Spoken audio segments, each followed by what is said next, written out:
बहुत ही सुंदर और भव्य मंदिर है। इसीपुर बाराहाट की पावन धरती पर बना हुआ है।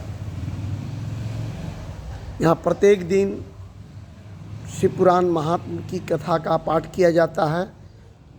समझ देशवासियों को प्रोफेसर डॉक्टर योगेश कौशल की ओर से जय गुरु ओम। आज की कथा है हेमबान का भगवान शिव के पास लग्न पत्रिका भेजना, विवाह के लिए आवश्यक सामान जुटाना, मंगलाचार का आरंभ करना, उनका निमंत्रण पाकर पार्वती और नंदियों का दिव्य रूप में आना, पूरी की सजावट तथा विश्वकर्मा द्वारा दिव्य मंडप एवं देवताओं के निवास के लिए दिव्य लोक का निर्माण करवाना। नारद जी ने पूछा, तात महाप्राज्ञ प्रभु, आप कृपापूर्वक यह बताइए कि सप्तऋषियों के चले जाने पर हिमाचल ने क्या किया। ब्रह्मा जी ने कहा, मुनीश्वर, अरुंधति सहित उन सप्तऋषियों के चले जाने पर हिमबान ने जो कार्य किया वह तुम्हें बता रहा हूँ। सप्तऋषियों के जाने के बाद अपने मेरु आदि भाई बंधुओं को आमंत्रित करके पुत्र और पत्नी सहित महामनस्वी गिरिराज हिमबान बड़े हर्ष का अनुभव करने लगे। तदंतर ऋषियों की आज्ञा के अनुसार हिमबान ने अपने पुरोहित गर्ग जी से बड़ी प्रसन्नता के साथ लग्न पत्रिका लिखवाई। उस पत्रिका को उन्होंने भगवान शिव के पास भेजा। पर्वतराज के बहुत से आत्मीयजन प्रसन्न मन से नाना प्रकार की सामग्रियां लेकर वहां गए।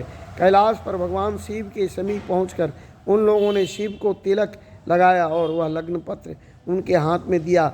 वहां भगवान शिव ने उन सब का यथा योग्य विशेष सत्कार किया। फिर वे सब लोग प्रसन्नचित्त हो शैलराज के पास लौट आए। महेश्वर के द्वारा विशेष सम्मानित होकर बड़े हर्ष के साथ लौटे हुए उन लोगों को देखकर हिमबान के हृदय में अत्यंत हर्ष हुआ। तत्पश्चात आनंदित हो शैलराज ने नाना देशों में रहने वाले अपने बंधुओं को लिखित निमंत्रण भेजा, जो उन सब को सुख देने वाला था। इसके बाद वे बड़े आदर और उत्साह के साथ उत्तम अन्न एवं नाना प्रकार की विवाहोचित सामग्रियों का संग्रह करने लगे। उन्होंने चावल, गुड़, शक्कर, आटा, दूध, दही, घी, मिठाई, नमकीन पदार्थ, मक्खन, पकवान, महान स्वादिष्ट रस और नाना प्रकार के व्यंजन इतने अधिक एकत्र किए कि सूखे पदार्थों के पहाड़ खड़े हो गए और द्रव्य पदार्थों की बावड़ियाँ बन गई। जिस शिव के पार्षदों और देवताओं के लिए हितकर नाना प्रकार की वस्तुएं भांति भांति के बहुमूल्य वस्त्र आग में तपाकर शुद्ध किए हुए स्वर्ण, रजत और विभिन्न प्रकार के मणिरत्न इनका तथा अन्य उपयोगी द्रव्यों का विधि पूर्वक संग्रह करके गिरिराज ने मंगलकारी दिन में मांगलिक कृत्य करना आरंभ किया। पर्वतराज के घर की स्त्रियों ने पार्वती का संस्कार करवाया। भांति भांति के आभूषणों से विभूषित हुई राजभवन की उन सुंदरी स्त्रियों ने सानंद मंगल कार्य का संपादन किया। नगर के ब्राह्मणों की स्त्रियों ने स्वयं बड़े हर्ष के साथ लोकाचार का अनुष्ठान किया। उसमें मंगलपूर्वक भांति भांति के उत्साह मनाए गए। हर्ष भरे हृदय से उत्तम मंगलाचार का संपादन करके हिमबान भी सर्वतो भावेन बड़े प्रसन्न हुए और अपने निमंत्रित बंधु जनों के आगमन की उत्साहपूर्वक प्रतीक्षा करने लगे। इसी बीच में उनके निमंत्रण बंधु बांधव आने लगे। देवताओं के निवास भूत गिरिराज सुमेरु दिव्य रूप धारण करके नाना प्रकार के मणियों तथा महारत्नों को यत्नपूर्वक साथ ले अपने स्त्री पुत्रों के साथ हिमालय के घर आए। मंदराचल, अस्ताचल, उदयाचल, मलय, दरदूर, निषद, गंधमादन, करवीर, महेंद्र, परियात्र, क्रौंच, पुरुषोत्तम शैल, नील, त्रिकूट, चित्रकूट, वैकंठ, श्रीशैल, गोकामुख, नारद, विंध्य, कालंजर, कैलाश तथा अन्य पर्वत दिव्य रूप धारण कर अपने स्त्री पुत्रों के साथ बहुत सी भेंट सामग्री ले वहाँ उपस्थित हुए। दूसरे द्वीपों में तथा यहाँ भी जो पर्वत हैं वे सब हिमालय के घर पधारे। शिवा और शिव का विवाह है। यह जानकर सबने बड़ी प्रसन्नता के साथ वहाँ पदार्पण किया। सोनभद्र आदि नद और संपूर्ण नदियाँ दिव्य नर नारियों के रूप धारण कर नाना प्रकार के अलंकारों से अलंकृत हो शिव पार्वती का विवाह देखने के लिए आए। गोदावरी, यमुना, सरस्वती, वेणी, गंगा, नर्मदा तथा अन्य श्रेष्ठ सरिताएँ भी बड़ी प्रसन्नता के साथ हिमवान के यहाँ आईं। उन सब के आने से हिमालय की दिव्यपुरी सब ओर से भर गई। वह सब प्रकार की शोभाओं से संपन्न थी। वहाँ बड़े बड़े उत्सव हो रहे थे।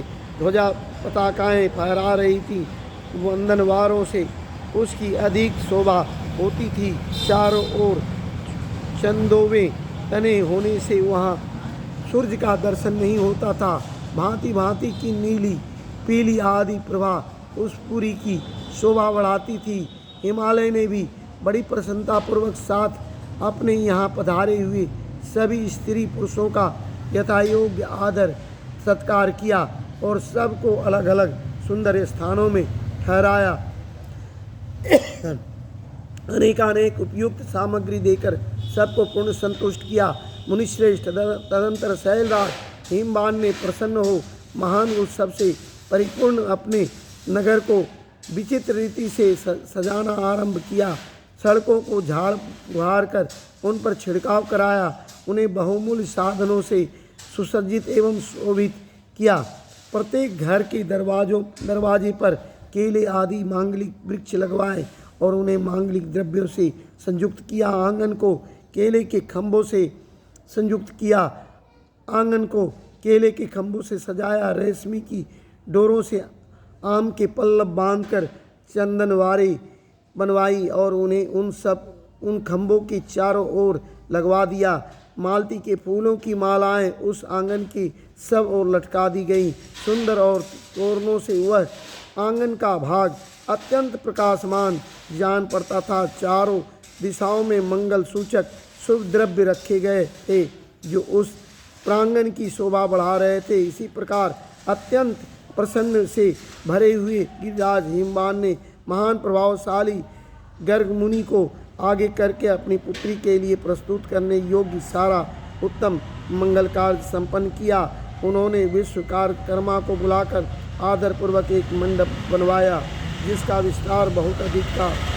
वेदी आदि के कारण वह मंडप बहुत मनोहर जान पड़ता था। देवर से वह मंडप कई योजन विस्तृत था।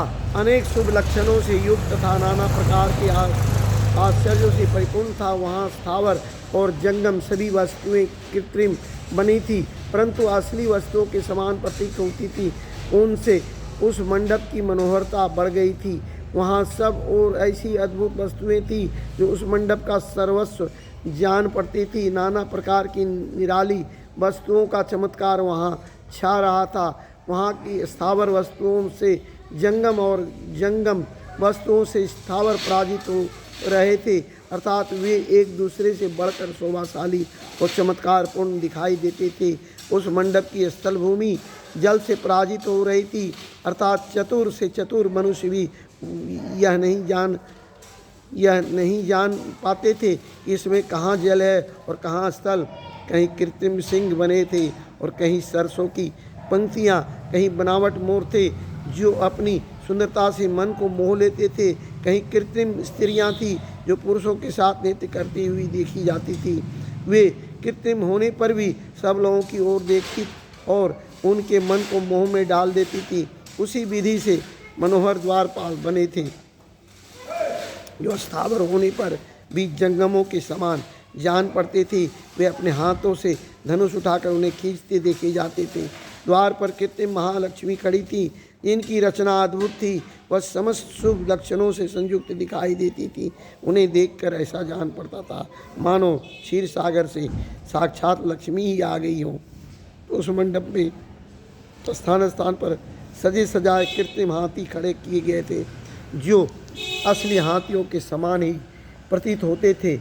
घुड़सवारों सहित घोड़े और हाथी सवारों सहित हाथी बनाए गए थे। जहाँ तहाँ रथियों सहित रथ बने थे। जो कृत्रिम अश्वों से ही खींचे जाते थे, उन्हें देखकर लोगों को बड़ा आश्चर्य होता था। इनके सिवा दूसरे दूसरे कृत्रिम वाहन भी वहाँ खड़े थे। पैदल सिपाहियों की कृत्रिम सेना भी वहाँ मौजूद थी। उन्हें प्रसन्नचित्त वाले विश्वकर्मा ने देवताओं और मुनियों को भी मोह आश्चर्य में डालने के लिए वहाँ ऐसी अद्भुत रचनाएं की थी। मंडप के सबसे बड़े फाटक पर कृत्रिम नंदी खड़ा था, जो शुद्ध स्फटिक मणि के समान उज्ज्वल कांति से सुशोभित होता था। भगवान शिव के वाहन नंदी की जैसी आकृति है, ठीक वैसी ही वह भी था। वह उस कृत्रिम नंदी के ऊपर रत्न विभूषित महादिव्य पुष्पक शोभा पाता था, जो पल्लवों तथा श्वेत चामरों से सजाया गया था। उसके वाम पार्श्वों में 2 कृत्रिम हाथी खड़े थे, जिनका रंग विशुद्ध केसर के समान था। वे 4 दांत वाले बनाए गए थे और 60 वर्ष के पाठों के समान दिखते थे। वे परस्पर स्नेह करते से प्रतीत होते थे। उनमें बड़ी चमक थी।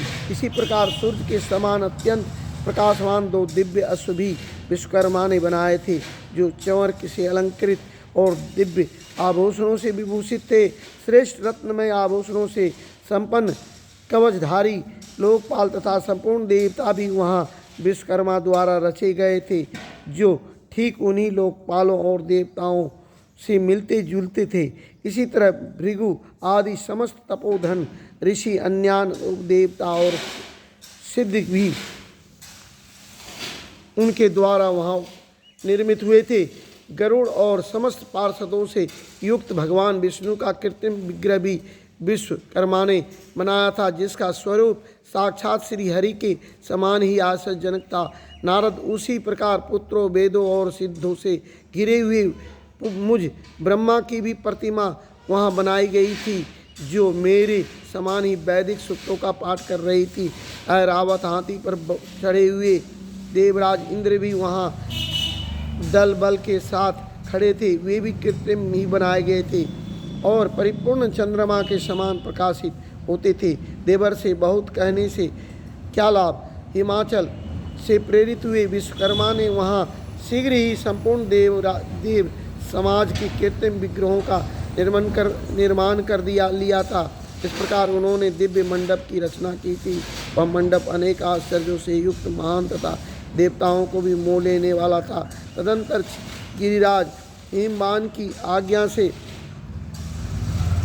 परम बुद्धिमान विश्वकर्मा ने देवता आदि के निवास के लिए उनके कृत्रिम लोकों का भी यत्नपूर्वक निर्माण किया। उन्हीं लोकों में उन्होंने उन देवताओं के लिए अत्यंत तेजस्वी, परम अद्भुत और सुखदायक बड़े बड़े दिव्य मंचों, सिंहासनों की रचना की। इसी तरह उन्होंने मुझ स्वयंभू ब्रह्मा के निवास के लिए क्षण भर में अद्भुत सत्यलोक की रचना कर डाली, जो उत्तम दीप्ति से उद्दीप्त हो रहा था। साथ ही भगवान विष्णु के लिए भी क्षण भर में दूसरे दिव्य वैकुंठ धाम का भी निर्माण कर दिया, जो परम उज्ज्वल तथा नाना प्रकार के आश्चर्यों से परिपूर्ण था। इसी तरह विश्वकर्मा ने देवराज इंद्र के लिए भी दिव्य, अद्भुत, उत्तम एवं समस्त ऐश्वर्यों से संपन्न गृह की रचना की। अन्य लोकपालों के लिए भी उन्होंने प्रसन्नतापूर्वक बड़े सुंदर, दिव्य, अद्भुत एवं बड़े बड़े भवन बनवाए। फिर क्रमशः समस्त देवताओं के लिए भी उन्होंने क्रमशः विचित्र गृहों का निर्माण किया।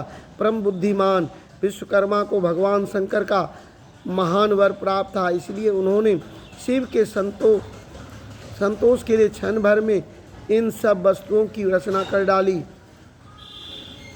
तदंतर उसी प्रकार भगवान शंकर के लिए भी उन्होंने एक शोभाशाली गृह का निर्माण किया, जो शिव के चिन्ह से युक्त तथा शिवलोकवर्ती दिव्य भवन के समान ही अनुपम था।